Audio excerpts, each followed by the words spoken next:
Hi friends, मैं परमिंदर खारी। Friends, आज की हमारी गेम जिन्होंने मुझे सजेस्ट किया है बनाने के लिए उनका नाम है वाई सगिरच। पता नहीं मैं नाम को ढंग से प्रोनाउंस कर पा रहा हूँ या नहीं कर पा रहा हूँ। थोड़ा अलग सा नाम है। तो चलिए, जिस गेम के ऊपर उन्होंने मुझसे वीडियो बनाने के लिए कहा है फ्रेंड्स, वो डेनिल डुबोव वर्सेस निहाल सरीन की है। और एग्जैक्टली उन्होंने टूर्नामेंट तो नहीं बताया कि कुछ टूर्नामेंट में गेम खेली गई थी, लेकिन उन्होंने कहा था कि 25 मूव के बाद गेम का रिजल्ट आ गया था।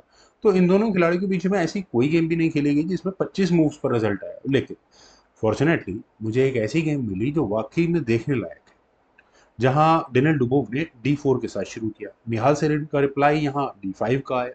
C4 हुआ, queen's gambit, d take C4 accepted, knight F3, knight F6, E3, E6, then bishop take C4 connection जब जाकर कंप्लीट हुआ।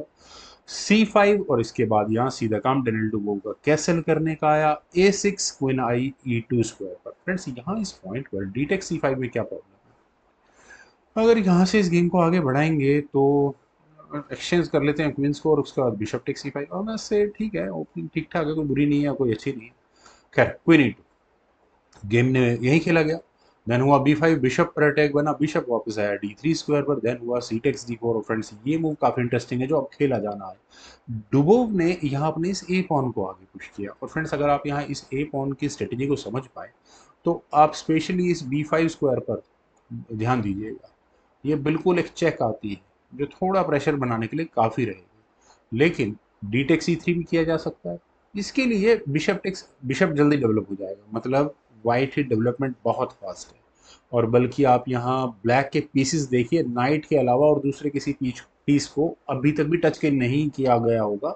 10वां मूव हो चुका होगा। बी टेक से चलिए, छोड़ी, गेम पर चलते हैं। गेम में एक्चुअल में खेला गया बी टेक से डेवलप किया अब अपना रुक, टेक से 4 करने के बाद इसके बाद खेला गया बिशप E7। फाइनली कुछ पीसेस अब यहाँ निहाल सरीन डेवलप करने शुरू कर चुके हैं 10वें मूव के बाद।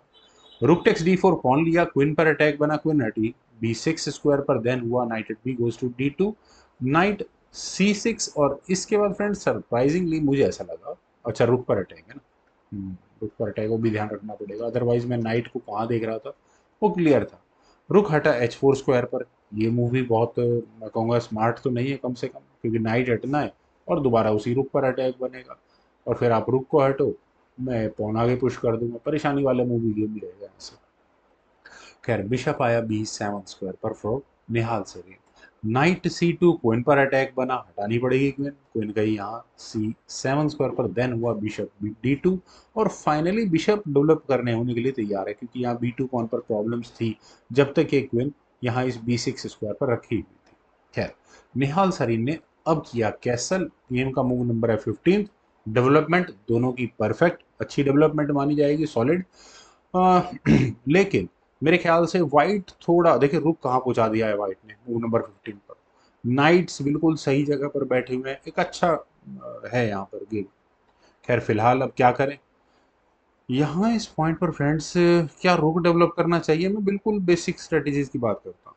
क्वीन के सामने अपने रुक को लेकर आओ, ताकि टैक्टिक्स लगाने का मौका मिले। खैर, लेकिन जो प्लेयर खेल रहे हैं वो बहुत बड़े हैं, उन्होंने अपने बिशप को लिया C3 स्क्वायर पर। और फ्रेंड्स, क्या यहाँ से कुछ है नहीं वैसे तो। G6 पहले ही बंद कर दिया है। आप हटाओ इस रुक को पीछे, और ये सब कहानियाँ खराब करनी शुरू करूंगा। नाइट गया G5 स्क्वायर पर। फ्रेंड्स, यहाँ इस पॉइंट पर नाइट के G5 स्क्वायर पर आने के बाद कोई भी क्या कह सकता है कि किसी तरह की प्रॉब्लम हो सकती है गेम में? मुझे तो लग नहीं रहा दिखने में। इनफैक्ट जब मैं आगे की गेम देख चुका था तब मुझे एहसास हुआ कि शायद रुक के हटने से, मैं शायद ये वर्ड यूज कर रहा हूँ स्पेशली, शायद रुक के हटने से कुछ बात बनती। लेकिन जो मूव यहाँ निहाल सरीन ने चला उससे गेम की सिचुएशन वर्स्ट हुई। उन्होंने नाइट को D5 स्क्वायर पर प्लेस किया। ये मूव पहली नज़र में इतना बुरा नहीं लगता। देखिए क्या है, यहाँ डार्क स्क्वाड बिशप आप एलिमिनेट करने की कोशिश कर रहे हैं। दिमाग में, हमारे मेरे दिमाग में क्या आएगा? मेरे दिमाग में तो यही आएगा, यार बिशप के साथ इशू है और हटाओ इसको यहाँ से। लेकिन यहाँ डेनिल डुबोव ने अपनी क्वीन को H5 स्क्वायर पर प्लेस किया। और फ्रेंड्स, ये मूव क्या कोई समझ पाया कि क्यों चला गया? मेरे ख्याल से थोड़ा मुश्किल है, जिसने ये गेम देखी होगी उसके ज़रूर समझ में आ चुका होगा। यहाँ इसी डार्क स्क्वाड के बिशप को देखिए, जो फिलहाल किस तरह के अटैक लग रहा है। और फिलहाल तो यहाँ चेकमेटिंग थ्रेट एकदम क्लियर आपको नजर आ गई होगी। अगर यहाँ जी टेक्स एच फाइव किया जाएगा तो बिशप टेक्स एच सेवन है। मैं फिर दोबारा वही कहता हूँ, डार्क स्क्वाड बिशप, जो कि पता भी नहीं चल रहा है और चेकमेट करने में कितनी मदद कर रहा है। अच्छा, अब चेकमेटिंग थ्रेट भी दिख गई। Solution, night F six. आप कहेंगे पॉन का डिफेंस भी हो गया, क्वीन पर भी अटैक बन गया, हटा दो इस क्वीन को। लेकिन सबसे पहले इसी नाइट को एलिमिनेट करो, बिशप टेक्स एफ सिक्स ही खेला जाएगा और फिर दोबारा वही सारे सीक्वेंसेस खेले जाएंगे।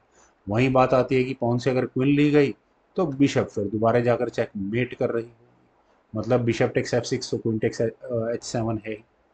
खैर फ्रेंड्स, बहुत गजब कमाल की मुझे उम्मीद है ये गेम जरूर आप सभी लोगों को पसंद आई होगी। ये गेम है 18वें मूव पर खत्म हुई है।